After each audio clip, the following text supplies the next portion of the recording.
Saludos y sean ustedes bienvenidos a este curso internacional de actualización en anestesiología por parte del Colegio de Anestesiólogos del Estado de Puebla en esta modalidad virtual para el 2020. Mi nombre es Rafael Herrera, yo soy anestesiólogo cardiovascular pediátrico y coordino el módulo de reanimación cardiopulmonar en sala de operaciones. Esta primera charla tiene el objetivo de darles una introducción a la configuración que va a tener el curso y asimismo hablaré con ustedes de la primera ponencia sobre ciencia de la reanimación.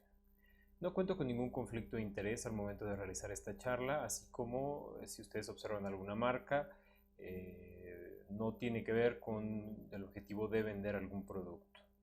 Los objetivos de esta charla, como les comenté previamente, el primer objetivo será el de llevar a cabo una introducción al curso, donde les voy a describir cuáles van a ser los elementos que van a constituirlo. Les presentaré el programa paso a paso con cada uno de sus ponentes y posteriormente ya hablaré de la ciencia de la reanimación con los objetivos de qué es la RCP de alta calidad, cada parámetro que define esta RCP de alta calidad, cuál es la ciencia detrás de él, y vamos a tratar de integrar esta información en un concepto de reanimación cardiopulmonar eficiente en el perioperatorio, pero siempre con una perspectiva desde el anestesiólogo para el anestesiólogo, y llegaremos a algunas conclusiones de esta información. Entonces, este curso de reanimación cardiopulmonar en sala de operaciones, pues no solo es un curso, no solo es el enfoque teórico que van a ver en estas charlas, también se va a presentar a través de un taller, el cual tiene una versión en vivo, y lo que vamos a hacer durante el curso taller es abordar la ciencia de la reanimación, algo muy importante que es la prevención de la misma, que en el perioperatorio se vuelve muy relevante, y finalmente, ya que el paciente haya presentado evento de paro, cómo abordarlo y cómo lograr el retorno a la circulación espontánea. Durante esta serie de pláticas existe una gama de diferentes ponentes, todos expertos en sus áreas, que les hablarán desde su área de experiencia sobre el tema relacionado a paro cardíaco, y cada una de las charlas que van a ver tiene una sucesión lógica, de tal forma que esta primera charla de la ciencia de la reanimación se irá enlazando con las subsecuentes y así de inicio a fin en todo el programa. El temario incluye los siguientes temas. El primero, como les describí, es ciencia de la reanimación. Hablaremos después de lo que es paro cardíaco en situaciones especiales, paro cardíaco para el anestesiólogo, en donde haremos mucho hincapié en las famosas H's y T's del anestesiólogo. Posteriormente presentaremos ya como tal el algoritmo de paro cardíaco en sala de operaciones, un algoritmo que es derivado de la revisión de múltiples bibliografías, así como de la opinión de algunos de los expertos que forman parte de este grupo, y lo que trata es de simplificar la forma de atender el paro cardíaco desde el anestesiólogo, desde su perspectiva. Después hablaremos un poco de monitoreo y paro cardíaco. Esto es muy importante, ya que las herramientas de monitoreo habituales del anestesiólogo pueden ser útiles para establecer metas de reanimación. Hablaremos de vía aérea y paro cardíaco. Después nos daremos el tiempo para hablar en 4 charlas diferentes sobre la prevención del paro cardíaco, taquiarritmias, brady y taquiarritmias, y finalmente falla ventricular izquierda y derecha, cómo identificar cuáles son esos signos de propensión a paro como consecuencia de alguna de estas entidades. Y finalmente hablaremos de soporte vital extracorpóreo como una de las herramientas disponibles, si bien no la última, una de las disponibles para el paciente de difícil manejo, de difícil resolución de la causa del paro. Yo me voy a encargar de presentarles durante la charla no solo esta introducción, sino la ciencia de la reanimación, el monitoreo durante el perioperatorio y su rol para el paro cardíaco, y dentro de prevención les hablaré sobre falla ventricular izquierda y derecha. Esta es la propuesta de algoritmo, lo van a ver mucho más a detalle en una de las presentaciones más adelante. Sin embargo, es la base de prácticamente todo lo que vamos a hablar durante este curso, y es el que vamos a aplicar durante el taller. Este fue elaborado por el grupo mismo que van a conocer el día de hoy. Ahora, ¿por qué es necesario hablar específicamente de paro cardíaco en sala de operaciones? Bueno, resulta que todos los entrenamientos relacionados a reanimación siempre nos han dicho que debemos enfocarnos a este tipo de paciente. Es un paciente que cuenta con un paro cardíaco habitualmente asociado a una naturaleza isquémica, del cual desconocemos muchos antecedentes, no tenemos un ritmo de paro, no tenemos obviamente una etiología y al momento de diagnosticarlo puede ser que ya haya pasado mucho tiempo. Debido a ello es que se inicia un tratamiento genérico, un tratamiento estándar y va escalando conforme se tiene monitoreo, conforme se tiene información o diagnósticos y entonces lo vamos dirigiendo. En el perioperatorio nuestro paciente va a tener la ventaja de que vamos a conocer todos sus antecedentes, vamos a poder establecer de una manera tal vez relativamente rápida la causa que precipitó o incluso aquellas que lo están perpetuando el paro cardíaco. Conocemos el ritmo, claro, porque son pacientes monitorizados y el tratamiento entonces ya no debe ser genérico ni estándar, sino debe estar bien hecho a la medida para la situación clínica. Ese es el motivo por el cual se debe hablar de paro cardíaco en situaciones especiales y específicamente en sala de operaciones. No es para nada como lo que vemos en este escenario, sin embargo las reglas de una RCP de alta calidad aplican de la misma manera, solo el contexto es muy diferente. Dentro de este curso yo les hablaré sobre algunas propuestas de entrenamiento en reanimación que ofrecen alternativas que son bien aplicadas para el perioperatorio. Uno de ellos es el modelo ART, que es un modelo nuevo, relativamente nuevo para la reanimación, pero algo que me gusta mucho de este modelo es que tienen una regla básica, la directiva principal de todo este programa de reanimación, y es que dice que las compresiones torácicas perfectas, y ahorita vamos a definir qué es eso de perfecto, deben ser administradas desde que se hace el diagnóstico, desde que se detecta el ritmo de paro o el evento de paro cardíaco y no se deben detener hasta que se logre y se mantenga el retorno a la circulación espontánea. Bajo esa lógica, el anestesiólogo también en el perioperatorio, una vez que detecta el evento de paro, debe de iniciar reanimación y no suspenderla, incluso si tiene duda de cuál es el siguiente tratamiento. Ante esa duda, continuar con la reanimación y jamás suspenderla. Como lo vamos a ver más adelante, mientras menos periodos de no RCP tengamos, la posibilidad de RCE o de retorno a la circulación espontánea es más alta y también con menos complicaciones neurológicas. ¿Qué define una RCP de alta calidad? Bueno, son conceptos tales muy familiares para todos, que van desde una frecuencia de compresión de 100 a 120. Aquí puse una adecuada compresión torácica. Si bien es cierto, la mayoría de los programas nos dicen que debería ser 5 o 6 centímetros o una relación del diámetro antero-posterior de acuerdo a la edad, si es un paciente pediátrico. Sin embargo, dejé adecuada compresión torácica porque, como vamos a ver el día de hoy, sobre todo relacionado al monitoreo de la reanimación, a veces presiones o desplazamientos de más centímetros pueden ser más benéficos o incluso escenarios en donde menos compresión genera los mismos resultados. Entonces, adecuada compresión torácica lo vamos a dejar porque en el perioperatorio hay que ajustar algunas ideas. Sin embargo, no dejamos de buscar esa meta de 5 a 6 centímetros. Suficiente reexpansión torácica, y esto voy a hacer mucho hincapié, ya que hoy en día se ha observado que la reexpansión torácica, el permitir que el tórax vuelva a su diámetro habitual, nos ayuda a generar una succión que llene el corazón nuevamente. Entonces, suficiente reexpansión sería el término que vamos a utilizar. Mínimas interrupciones. El cambio de reanimadores como uno de los conceptos de alta calidad, ya que reanimador que lleva más de 2 minutos, incluso después del primer minuto, no tiene la misma calidad, no importa cuán fuerte sea. Y agregué dentro de los elementos de una RCP de alta calidad el tratamiento temprano de la causa, o sea, si es hipovolemia demos volumen, si es hipercalemia tratemos la hipercalemia, si es sobredosis de anestésicos tratemos la sobredosis de anestésicos y si es necesario de acuerdo al ritmo dar una terapéutica eléctrica. Esa es parte de la RCP de muy alta calidad, ya que mientras más temprano se haga un tratamiento eléctrico, más posibilidades tiene de éxito. Ahora, el paro cardíaco no es una entidad clínica estática. ¿A qué me refiero?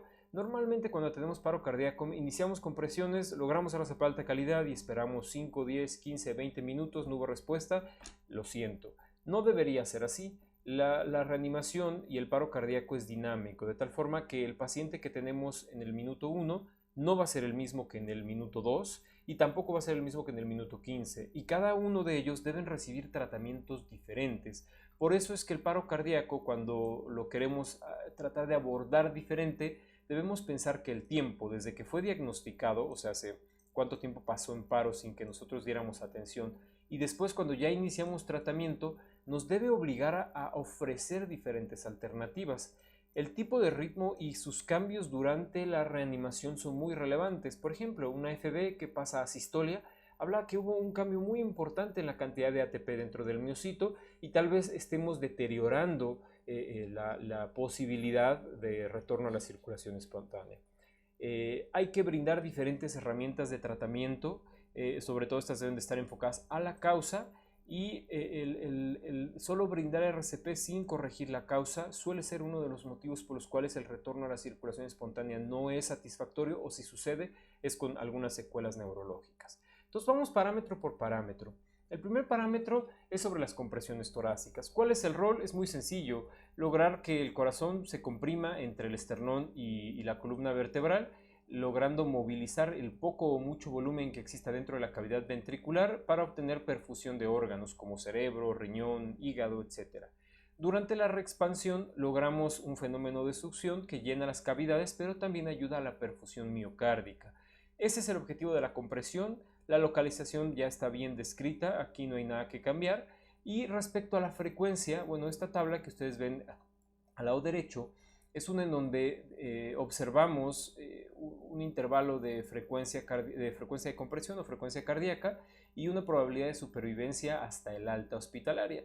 Y si ustedes observan, de acuerdo a esta distribución gaussiana, la mayor cantidad de pacientes se encuentran en ese intervalo entre tal vez 80 y 130, con una mayor densidad localizada entre 100 a 120, de tal forma que bajo esta distribución de normalidad establecemos que el mejor intervalo para supervivencia, que es donde se engasa el pico más alto de probabilidad de supervivencia, es entre 100 a 120, de ahí que por eso hacemos compresiones bajo ese intervalo.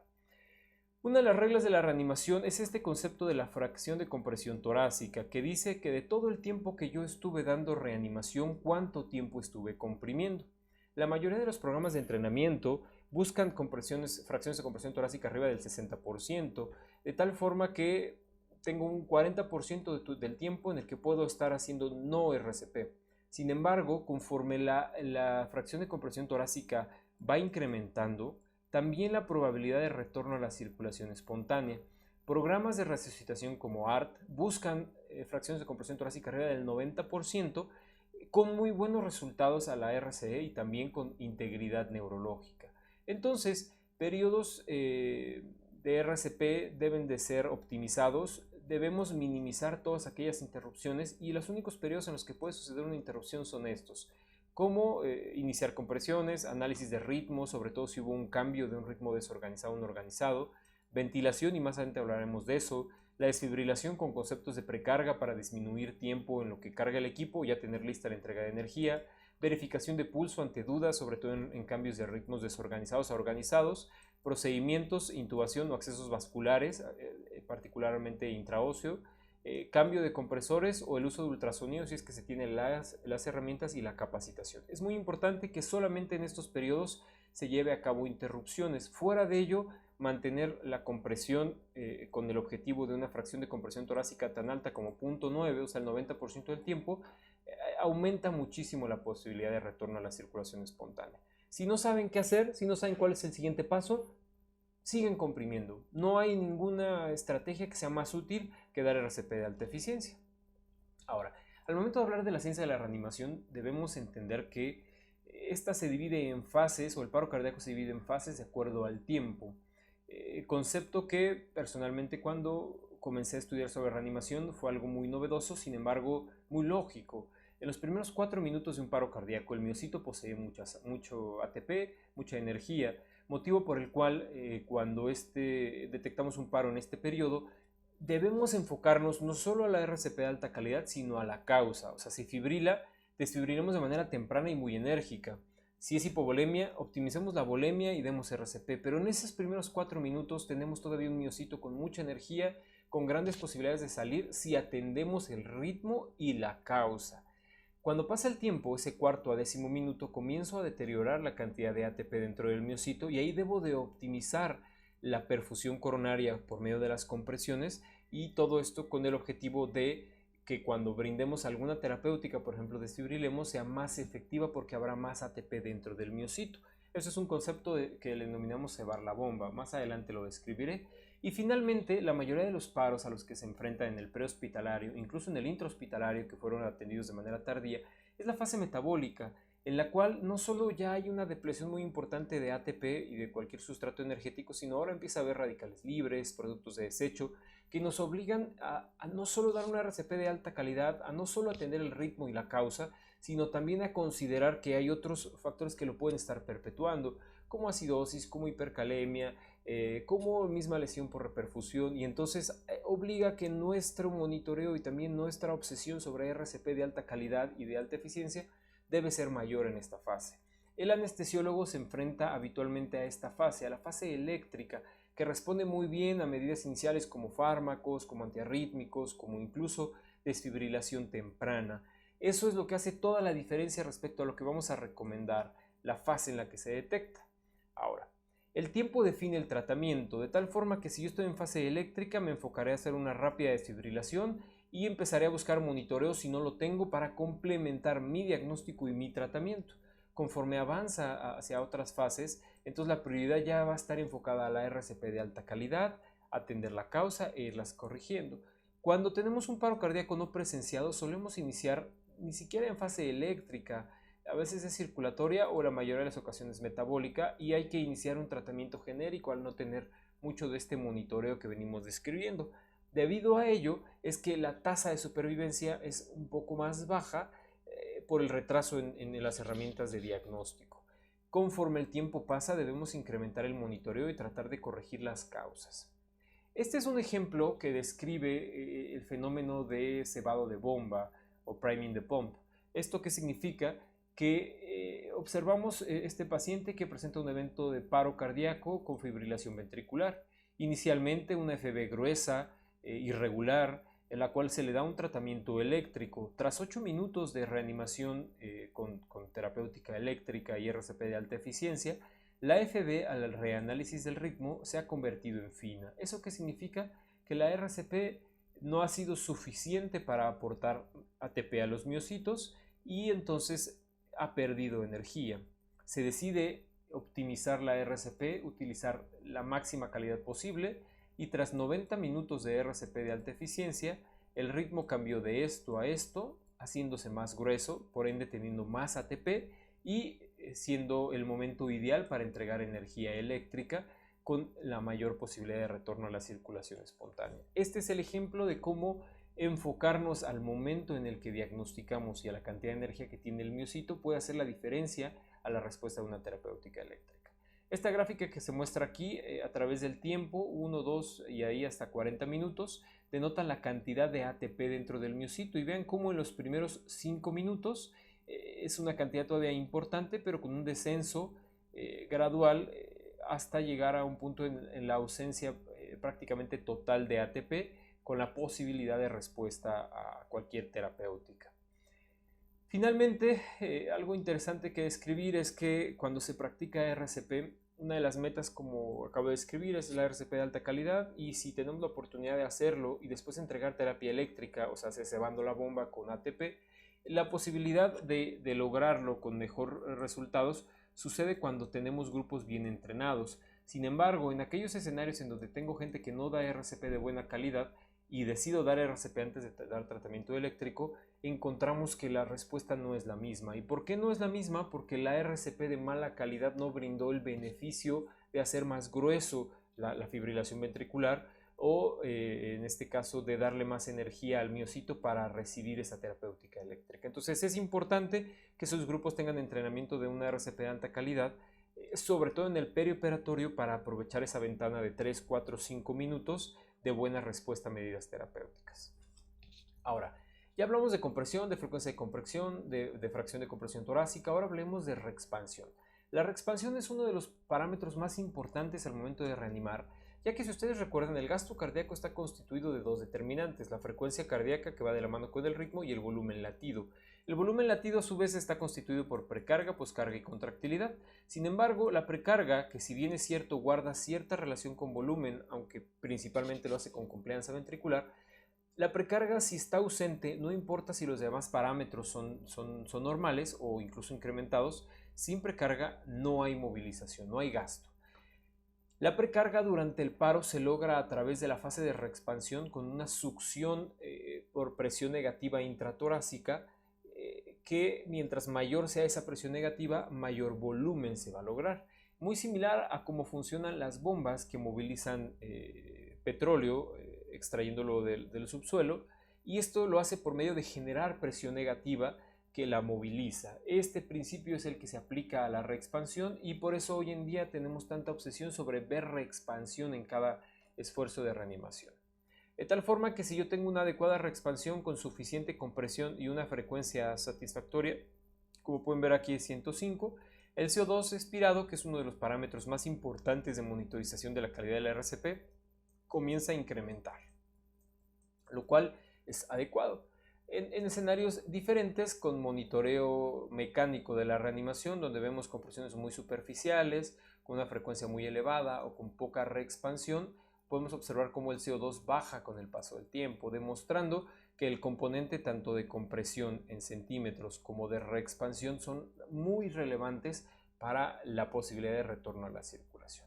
Ahora, otro concepto que describí dentro de RCP de alta calidad es minimizar las interrupciones. Como pueden ustedes ver, interrupciones de menor de 20 segundos tienen una mejor supervivencia en comparación con aquellas que tuvieron interrupciones mayores a 40 segundos, de tal forma que la obsesión debe ser, si no sé qué hacer, si no me acuerdo qué paso sigue, demos RCP en lo que decidimos como grupo o como individuo, ya que las interrupciones solo me disminuyen la supervivencia de mi paciente. El ejemplo mejor dado para esto es la gráfica que observan aquí, en donde tenemos periodos de compresión de RCP y durante este periodo, al medir la presión intraaórtica, observamos que gradualmente va incrementando hasta que llega el punto en el que cumplimos la meta de presión de perfusión coronaria y ahí se mantiene con la RCP de alta calidad. Cuando vienen interrupciones, en este caso estas son para ventilar, pero bueno, cuando se presentan interrupciones, la presión intraaórtica baja y el tiempo que nos toma para volver a levantarla es considerable.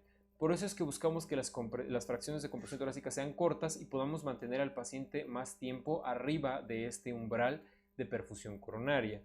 Sería interesante pensar qué pasa con aquellos pacientes que ya tienen alteraciones en la autorregulación y requieren todavía de más presión para conservar su perfusión miocárdica. Este otro ejemplo es un escenario de compresión continua, una RCP asincrónica en la cual la compresión nunca se detiene y vean cómo la medición de la presión intratorácica, intraaórtica, va incrementando, obviamente elevando la posibilidad de retorno a la circulación espontánea.